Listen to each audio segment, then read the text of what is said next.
So in this video, we're going to be getting the entire swing arm removed, because in order to fix that leak on most of these bikes, you have to actually get to the nut on the very back side of the block. You're gonna have to take off your steps first and the piece that holds the fender onto the step. That way you can actually get to the little cover over here on the side to take the bolt off and then finally get the swing arm out of the way to get to the yoke. And once you've done that, you basically just got to disconnect that shock, and you're going to take the axle and the actual diff out in order to get to it. So once you do that, you'll be able to see that little nut at the very back, which will be right in there. You just have to tighten it up. I put a bunch of blue Loctite on mine to actually keep it from spinning back off again, but only time's going to tell how long that'll last. So this is going to be a walk around on it. Just an old 98 350 I've been kind of tinkering with. We've got 3,500 pound winch that was mounted to the front. It's got disc brakes, which are kind of hard to see. There it is. So it's been converted from drum. And then I've wired in some reverse lights that stick right under the rack. So if you have any questions about doing the disc brakes, you can leave a comment below and I can try to help the best I can. But other than that, we'll get started on this and get it knocked out. Alright, so I ran into a little bit of an issue with shock. You'll notice later on it's flipped around, and that's only because I'm having to chop this thing in backwards in the video.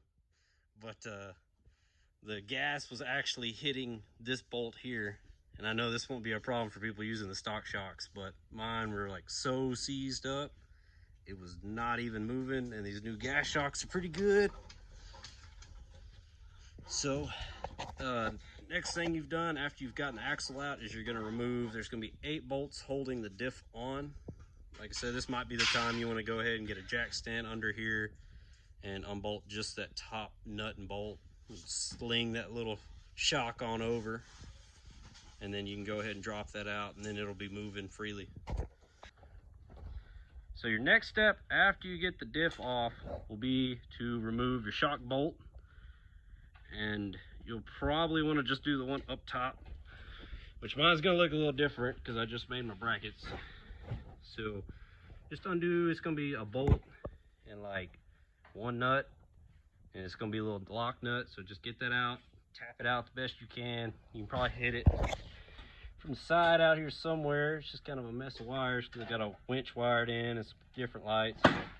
You should be able to see yours if you don't have a bunch of crap in the way.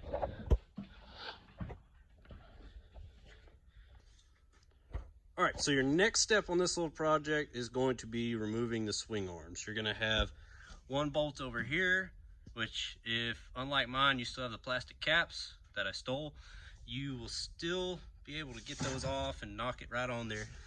Now, on this side, you're gonna have a lock nut, which you're gonna want to spin this off first and then the little Allen inside. And what I suggest you do once you do that is make sure you don't have a whole bunch of play in your axle once you get it off and back on, because sometimes it likes to loosen up in there and you just don't want any play, because then you'll be doing swing arm bearings, which means you'll be taking this back off again and this, and it'll be a fun day.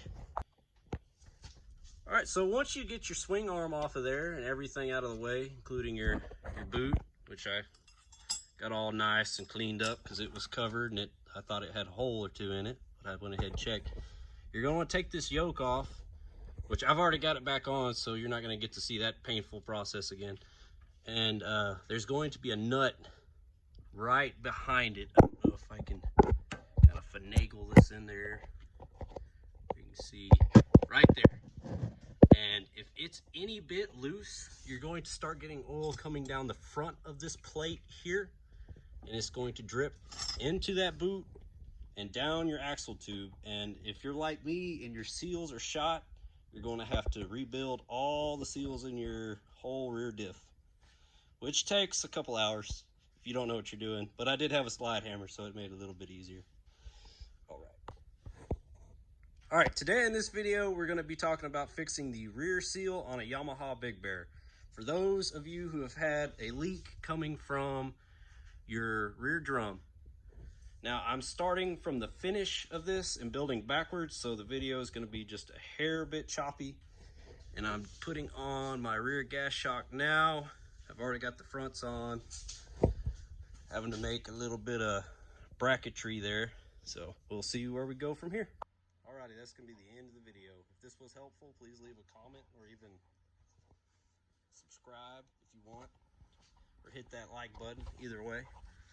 I did get that shock on there. It's kind of a pain, but it's in backwards, so it's not hitting right now, but when you hit it pretty hard, it actually knocks against the air box. So I'm gonna flip it back around.